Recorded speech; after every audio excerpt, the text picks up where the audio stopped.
A brand new episode of the Outlier Podcast. I've got Arindam with me today. Hi, Arindam. How you doing? Hey, Anurag. Doing well. How are you? Yeah, back end of the week, Friday.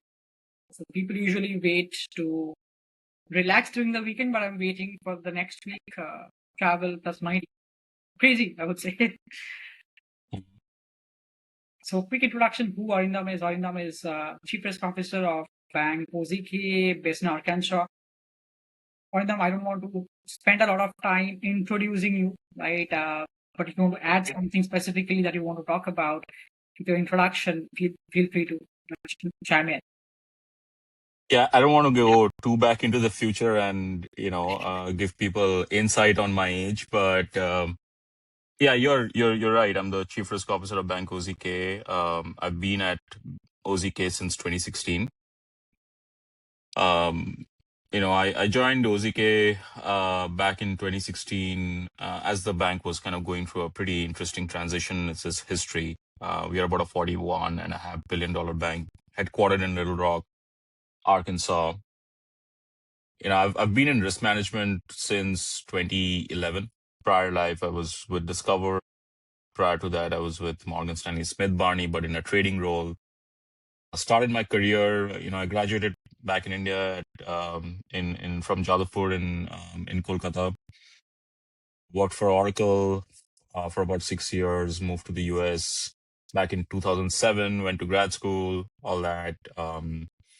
After grad school, I was a trader. Then kind of started my journey in risk management, and here I am. So I think that kind of encapsulates my journey at the highest level. Yeah, I think you covered your journey, right? So let's start with your leadership traits. I mean, you've been leading teams for some time now. So if I ask you, what has been the most defining experience in your leadership journey so far? Yeah, that's a good question. I think the most defining experience was pretty early on in my career. When I started working for Oracle, I was kind of shipped off to on-site back in 2004, 2003. Spent about 4.5, 5 years in Tokyo, working for this Japanese bank, which was essentially it was kind of a ground up build for the bank. We were, changing their core banking system, replacing it with, our solution.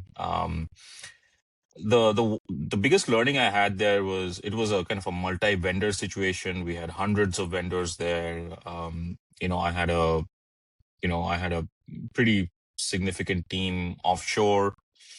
What I realized was, I understood the true meaning of certain cliched terms that we use in corporate. I understood what collaboration meant, what empowerment meant. I learned to truly trust people. I quickly learned that to be a good leader, you need to, empower people. You need to, you can't do everything on your own. You have to surround yourself with, the smartest people that you can find. And you have to be invested in the success of your team. So I think though that was a defining moment. It kind of humbled me. It truly transformed my views on leadership pretty early on. And I was like 3 years after I graduated from undergrad, still pretty young.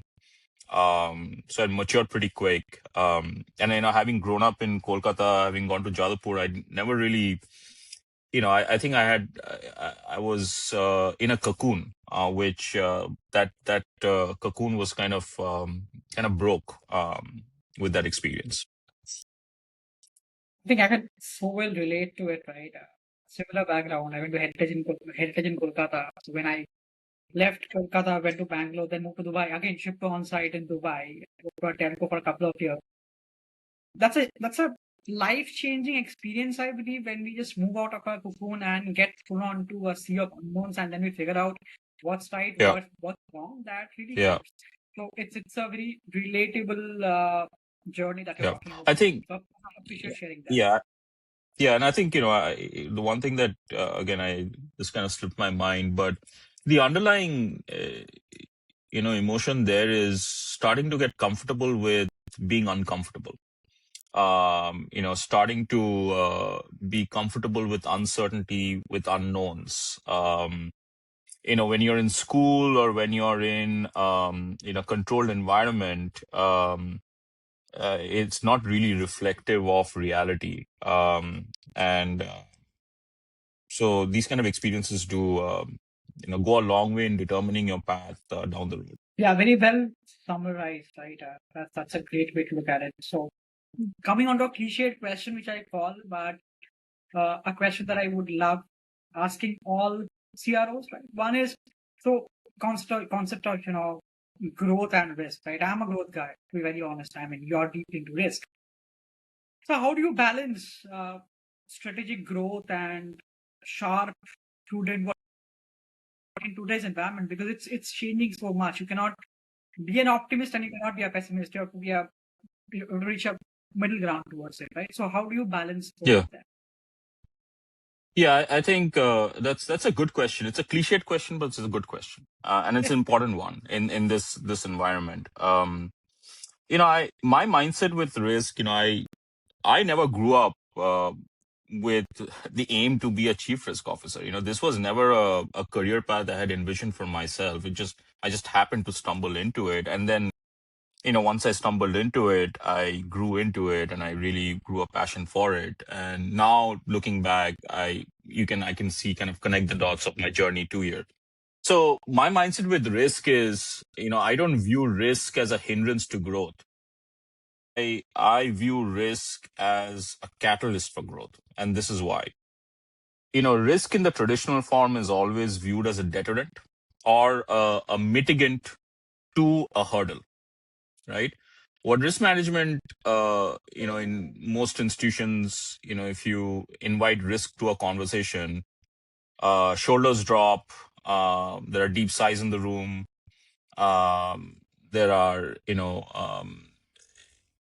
there's some challenges with those conversations because risk is supposed to be the naysayers. Risk is supposed to come to the table and say no. That's not how, I've constructed this risk team and how we function. My philosophy with risk is how can we best optimize the risk reward continuum? If you optimize the risk reward continuum, there are essentially two sides to that. One is um, the optimization of your risk reward relationship actually maximizes your growth potential.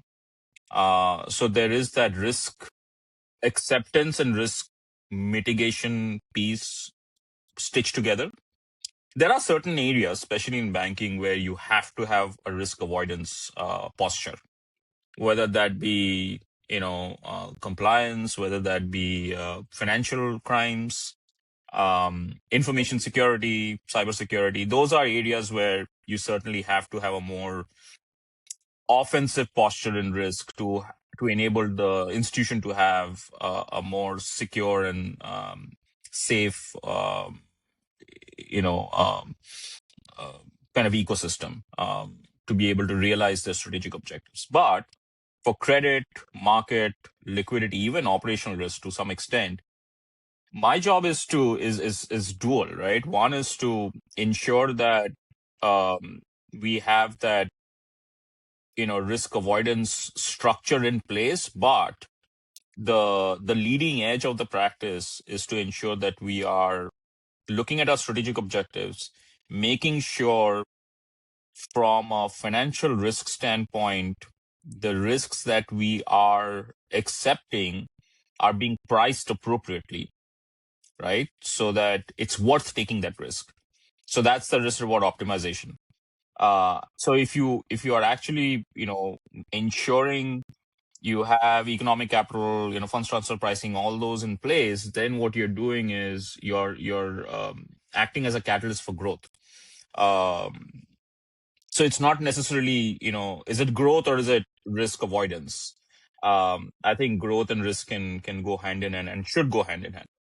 Yes, I mean, I think now the approach towards risk a lot more CROs I talk is changing. It's not the naysayers who are coming and telling that this cannot happen because this is not within your buy box or risk box, right? So that's changing.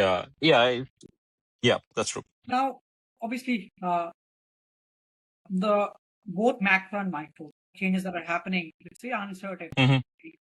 Both across this country as well as emerging economies. I mean, it's changing so much. I mean, I was just reading the other day that Standard Chartered predicts that 1 trillion will move out of emerging economies in terms of deposits and will come to US stablecoins. So that's a new angle to it, right? I mean, risk of deposit erosion, not for this country, but for emerging economies. So definitely the same will also happen over here. Stable coins is something that you're talking about. Just an example I just took, but still, my question is not across stable coins, but my question is principles, right? So what principles do actually guide your decision making while navigating uncertainties, or like very high stakes environment right now? Because we are exposed towards multiple type of risk, not credit, market, liquidity, operation, and credit is going crazy, right? It's so. Yeah. So I think, it's our approach to banking, risk management, is first principles based. There are certain principles of risk management, there are certain principles of banking that are cycle agnostic.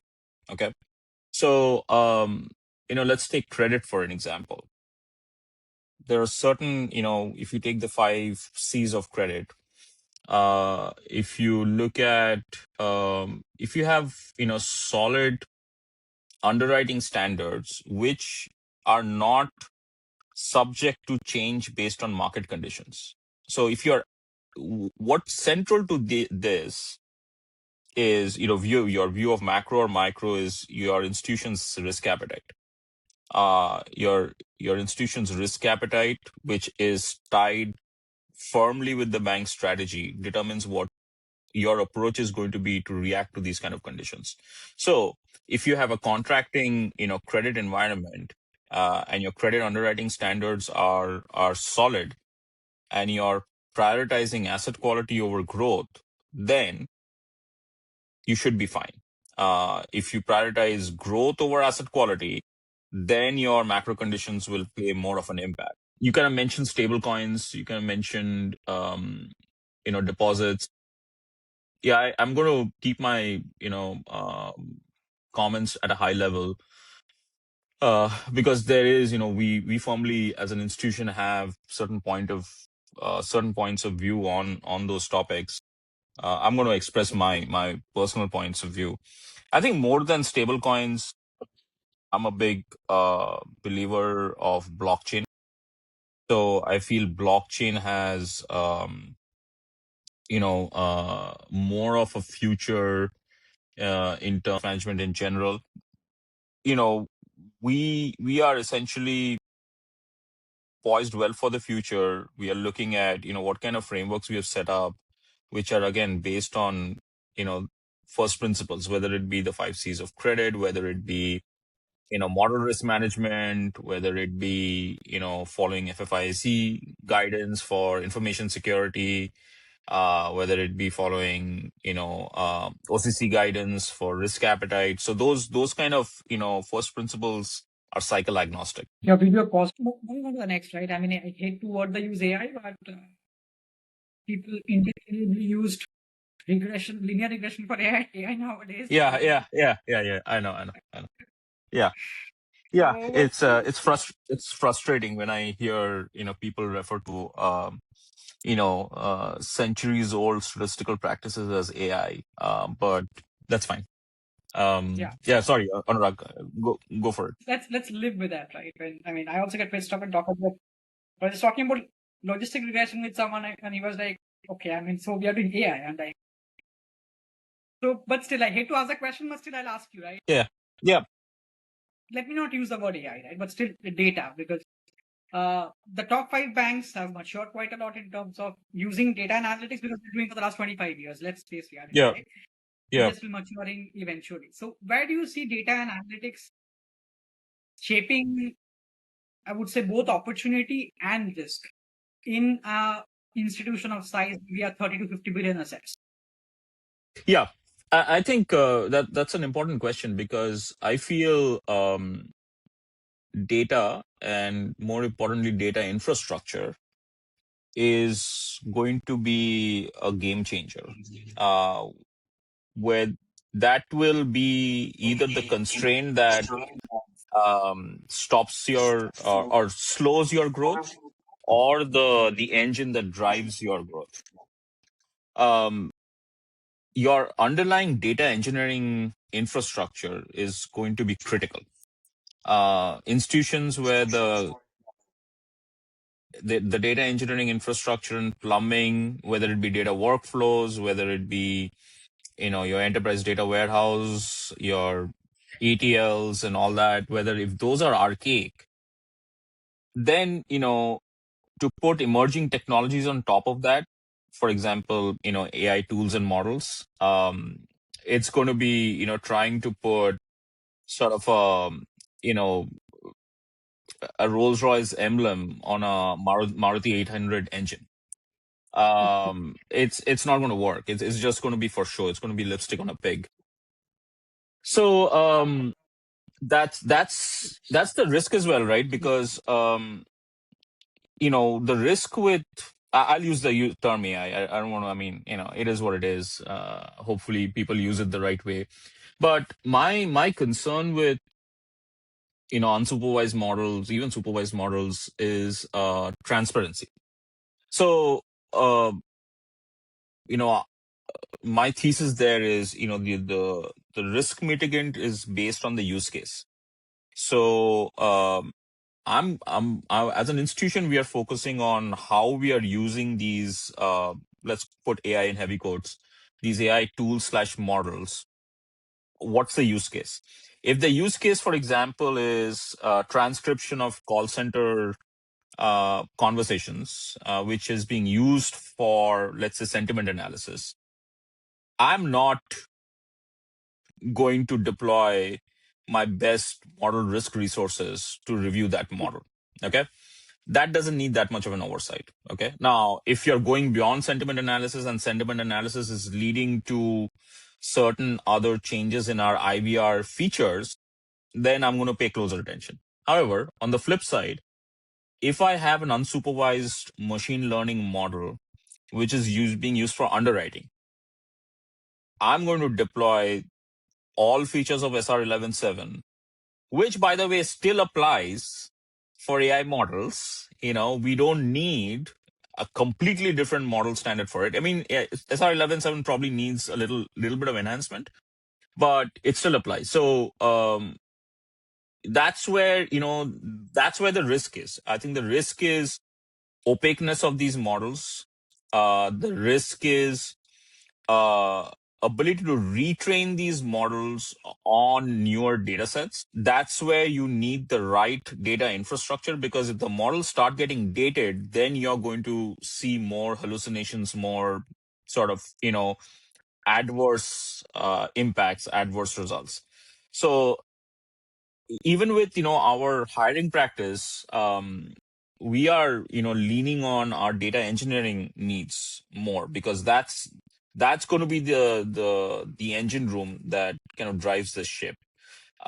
You can put, as many embellishments on top of the ship, but if it's not moving, it's of no use.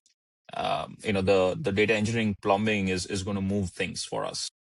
Are you also the person who believes, if I were to put my bet on, again, I hate to use the word generative AI, but still, if I were to put the bet on generative AI, I would put higher bets on compliance of generative AI, because proving that a model is white box. I mean, I'll just give an example, maybe a lending scenario, right?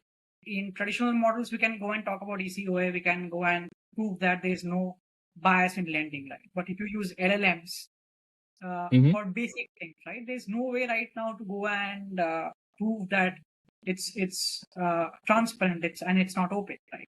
So I put a lot of bets on compliance of generative AI than generative AI, because I feel that's a bigger market than actual Gen AI implementation, because until you go and figure that out, I don't think things can move into production very soon because there are regulators who will be coming after us, right? So do you think cross similar lines or do you have different schools of thought? No, I don't. I'm not going to disagree with you with a passion. I do feel, although I'm more optimistic about generative AI deployment, I think there are tons of use cases where it can be used in in more technical realms such as models. I think you can definitely put deploys kind of LLMs on the downstream workflows of models where you're Yeah. actually trying to interpret model accuracies and all that. That it's going to enable uh end user empowerment. It's going to add efficiencies for model development teams. So there's definitely use cases there, but yeah, I think for it to become more central to the development of more material widgets for financial services, the compliance piece is absolutely critical. Um, and it'll become even more critical as the regulatory environment swings. Okay, we are in a certain regulatory environment right now. These are cyclical. So yeah, so I think the answer is probably a mix of both. Till you have a handle on the compliance piece, there are definitely some low hanging fruit that you can work on. Yeah, obviously. I mean, I'm also optimistic across those. I'm not putting that we cannot do any GenAI implementation, but across again, either downstream or keeping human in the loop. It's still not ready to face consumer right now with end decisions. I Yeah, mean, that's what yeah, my yeah, yeah. That's sense true. will be. I'll agree with that. Yeah. In interest of time, or in the couple of more questions. One is again, you've been building and empowering high performance teams since long. You've Hmm. been with this Hmm. organization for almost a decade now, right? So, what's your approach to building and empowering high performance teams? Because finding good talent in the ecosystem is really scarce and a challenge that both of us face while hiring and building teams, right? So, what's your approach to Yeah. building good teams? Yeah. So I think I've had to get creative because in my previous roles I was in bigger MSAs, in bigger institutions. It was easier to hire talent based on the supply, which was a function of the geography as well as the brand name of the institution. Uh, so we've had to look at ways to nurture talent instead of rely on turnkey talent. So we've actually gone to grad schools. We've established some strong relationship with some strong grad programs. We lean very heavily on Duke Econ program, and so we are a heavy recruiter from Duke. Thanks to one of their alums who's been a right hand person for me over the last decade or so here at the bank. We also hire. We've kind of recently hired from other schools such as Brown, Cornell. Like we've gotten pretty good at hiring from prestigious programs. Uh, not that I'm a believer in talent only exists in prestigious programs. Definitely not. But based on our recruitment style, which is heavily technical. Um, I'm not a big believer in behavioral interviews. I like to see talent hands-on, and again, focusing on first principles. So we focus a lot on, depending on the area. Like if you're hiring for credit folks, then obviously you're looking at solid understanding of underwriting, of credit risk management principles. Maybe financial analysis becomes a factor um, when it comes to hiring for model talent, data talent. Then you're looking for real solid first principles knowledge, and then once you have that, you bring them into the house. Then what you do is my goal is to kind of teach them banking, right? Teach them risk management. Those are, if you have solid fundamentals, those pieces you can add, right? I focus on hiring people who are continuous learners. You have to be that to be successful, and then you know nurturing them by giving them stretch goals, by providing them objective critical feedback when it's necessary, with the mindset being to get them to a level of excellence and competency which will serve them for the rest of their lives. I mean, I went through that exercise myself. It feels painful in the beginning, but you appreciate that rigor as you progress in your career. So just a kind of a real sharp focus on quality, and context. Context is very important. The whys are very important. And then, slowly over a period of time, give them opportunities to express them intellectually, assess whether they have managerial, skill sets, provide resources for continuous development, and see them nurture. Yeah, building someone in-house by training. I mean, I think that's what even works best for me. Otherwise, it's very difficult to find turnkey talents in the market nowadays. Moreover of that, I would add something. Is in the age of again with high quotes AI. It's so difficult to judge talents. I mean, everyone talks about AI, which I don't want to hear every single time. Basically. So let's wrap up this conversation with one parting question, right? So I may sound like a broken record, but I want to have your 2 cents or POV on where do you think the trends are moving or shifting that will influence the most of future of leadership and risk management in the next 2 to 5 years? Because if I ask you a question of 5 to 10 years, you'll be like, Anurag, don't ask me BS. Because you cannot predict that's beyond 5 I'm years. glad you said it and not me. Yeah. That's I think in the age of hyper information and overflow of data and noise, the outlook is cloudier than ever. But the one thing that emerges out of that noise and cloud is adaptability, and recognizing where you sit in the supply demand curve, uh, recognizing what your customer needs are and adapting accordingly, recognizing where the market is and adapting accordingly without compromising your first principles.